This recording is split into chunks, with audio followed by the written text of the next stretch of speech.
Who's winning this fight, Jake Paul or Tank Davis? Tank all day. Tank Davis ain't gonna fuck him up. Tank killing him. This nigga knocking this nigga out. He's gonna bust his ass. Tank Davis is the truth. He weighed in at 227.2 pounds. He holds a near-perfect professional record of 10 victories, opposite just one defeat, with 7 of those wins coming by way of knockout.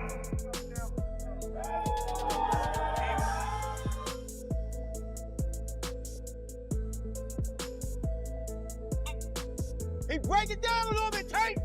Straight left. The undefeated WBA lightweight champion of the world, Gervonta Tank Davis. Interview. Jake Paul vs. Gervonta Davis. Full Fight 2025. Shocking knockout. The Jake Paul vs. Gervonta Tank Davis showdown in 2025 was pure chaos from the opening bell. The internet's loudest villain entered the ring against boxing's most feared knockout machine, and what followed was utter destruction. Was this the night Jake Paul stunned the world, or the moment Tank Davis crushed his empire with one brutal punch? No one believed this fight would actually happen. A YouTuber known for controversy facing one of boxing's deadliest punchers sounded more like clickbait than a real event. Yet there they stood under the bright lights of State Farm Arena on October 14th. 2025, Jake Paul and Gervonta Tank Davis, ready to collide. One man was fueled by fame, the other by fear. Jake Paul, the self-made villain who turned controversy into currency, versus Gervonta Davis, a fighter forged by struggle and known for ending careers in seconds. Even the fight's setup felt unreal, a hybrid professional exhibition, 10 rounds, 12-ounce gloves for safety, and a knockout bonus written into the contract. It wasn't supposed to count officially, but everyone watching knew reputations were at stake.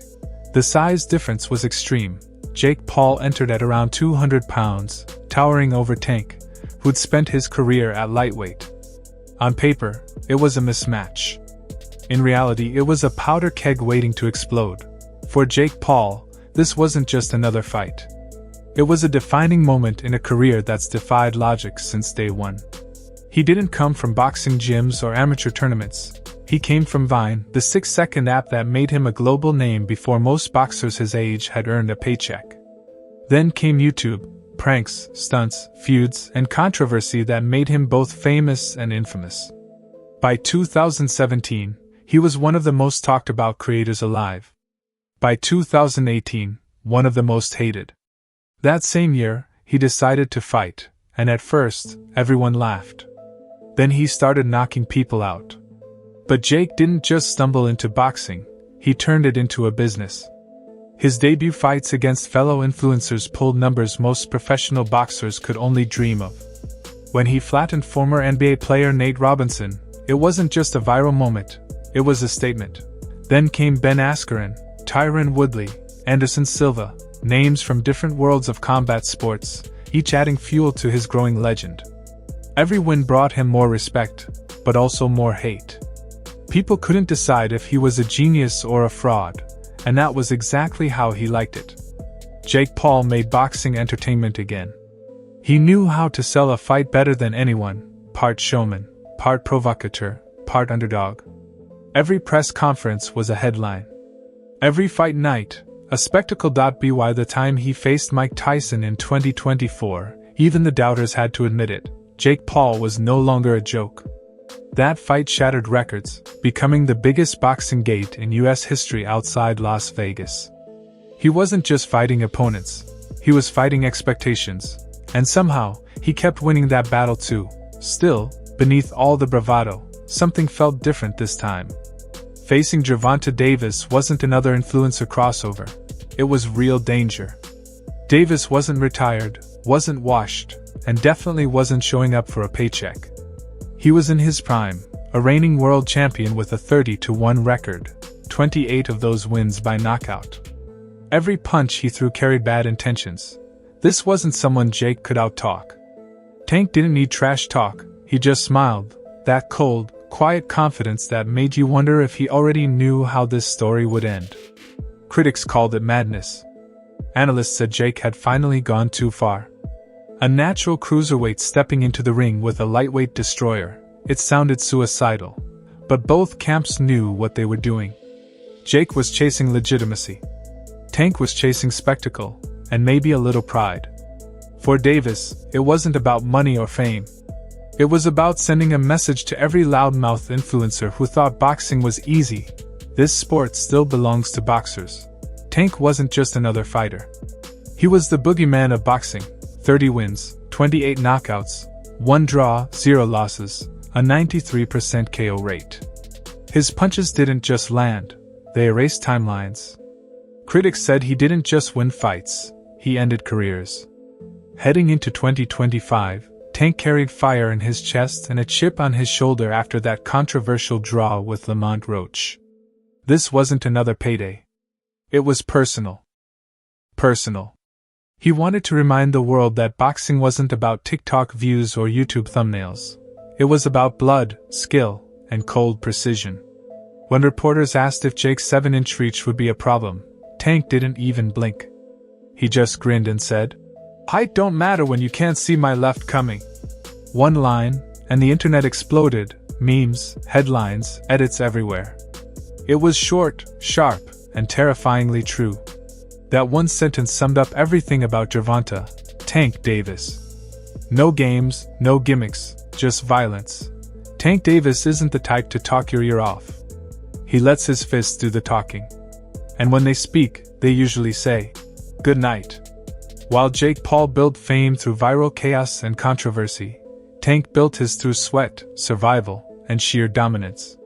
These two couldn't be more different. Jake came from Wi-Fi. Tank came from war zones, Baltimore's Sandtown Winchester neighborhood, where just making it to 18 is an achievement. He wasn't supposed to make it out. But he did. With gloves on his hands and fire in his heart. He started boxing at 5 years old. Not dabbling, living in the gym. The Upton Boxing Center in Baltimore became his second home, and his coach, Calvin Ford, became the father he never had. Ford wasn't just a trainer. He was a legend, the real-life inspiration for the boxing coach character in HBO's The Wire. Tank's story literally has Hollywood roots, but his version is real. By his teens, Gervonta wasn't just fighting, he was winning everything: national golden gloves, junior Olympics, you name it. Over 200 amateur fights, most ending before the judges could even settle in. His amateur record? 206 wins, 15 losses. That's not just talent, that's a prodigy in gloves. When he turned pro at 18, he did it the only way he knew how: fearless. From there, his rise was relentless. In 2017, he defeated Jose Pedraza to claim his first world title, the IBF Super Featherweight belt, and of course, by knockout. Then came the WBA Super Featherweight title, then lightweight, then super lightweight. Every division he touched, he conquered. No losses. No backing down. No gimmicks. Just raw, unfiltered destruction. Tank doesn't need to scream or trash talk to sell fights. His nickname isn't branding, it's a warning. What makes him truly dangerous isn't just his power, though 28 knockouts and 30 wins is pure nightmare fuel, it's his calm. He doesn't rush. He doesn't react. He calculates. That eerie silence before the storm? That's Tank. Jake Paul runs on energy, chaos, and noise. Tank runs on silence and precision. You can feel the difference the moment they walk into a room. One thrives on attention. The other commands it. Like he's ready for a camera. The other looks like he's ready for a fight. And that's what made the announcement of their matchup so surreal. Out of nowhere, Netflix dropped the bomb: Jake Paul vs. Gervonta, Tank Davis, a hybrid professional exhibition. Everyone thought it was a typo. Surely this couldn't be real. But it was. The internet imploded. Boxing purists called it a disgrace. Influencers called it genius. Fans just sat there asking, what in the crossover multiverse is this? Netflix billed it as a hybrid bout, 10 rounds, 12-ounce gloves for safety, but with one insane twist, a knockout bonus written into the contract. Whoever scored a KO got paid extra. Only Jake Paul could turn a safety clause into a side quest for violence. The concept was insane. An undefeated world champion with real belts and real knockouts stepping into the ring with a guy who started boxing as a side hustle. Influencer versus icon. Power versus precision. Ego versus experience. For Netflix, it was a gold mine, a storyline so ridiculous it demanded to be watched. The backlash was instant. Purists called it a circus. Critics said it mocked boxing's heritage. Social media went nuclear with memes and chaos. Jake, of course, loved every second. He thrived on hate, it was his fuel. Every insult was another ticket sold. He jumped online, promising to shock the world again, saying, "Tank's never fought someone who hits like me." Meanwhile, Tank barely spoke. No flashy promos, no back and forth trash talk, just one chilling line that echoed everywhere. He wanted smoke. Now he'll get it. That was all it took. Because when Tank says he's bringing smoke, everyone knows what that means. And that's the thing, this wasn't just another exhibition. It was a collision of philosophies. Jake was hype, spectacle, and headlines. Tank was legacy, discipline, and destruction. The world that boxing wasn't born in boardrooms or YouTube studios. It was born in places like Baltimore, in gyms where dreams and survival shared the same space. Behind the cameras, both camps were living in their own kind of hell. Jake's camp was built around endurance. Endless sparring, brutal body conditioning, learning to breathe through punishment. His trainers knew the truth. You don't beat Tank Davis, you survive him long enough to land something big. Every drill screamed defense, discipline, and damage control. Across the country, Tank's camp was a war zone. Counterpunch drills, timing traps, and film study down to the frame. He analyzed Jake's every move, every flaw. He noticed the smallest tell, how Jake dropped his right hand after every jab, and planned to punish it until that arm stopped working. By the time Fight Week landed in Miami, the whole city was electric. The bay shimmered with yachts, influencers live-streamed every second, and fans from all over the world poured in. The Casa Center transformed into a cathedral of chaos, flashing lights, roaring chants, cameras everywhere. It wasn't just a fight anymore. It was a cultural eruption. Tickets sold out in minutes. Netflix hyped it like a billion-dollar blockbuster. Headlines took over every feed, fame meets fury. Influencer versus icon. Can Jake survive Tank? The internet was split. Half the world prayed for Jake to pull off the impossible. The other half waited to watch him get destroyed. Through it all, Jake kept repeating the same line. "They don't respect me, but they will." That's what made this fight different.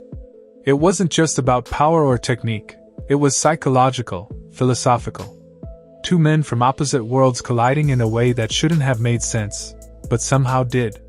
One forged in Baltimore's streets, raised on survival. The other built in the chaos of internet fame, hardened by public hate. One fought for legacy, the other for validation, and yet here they were, two different universes about to collide under the same lights. Fame versus fear. Clout versus craft.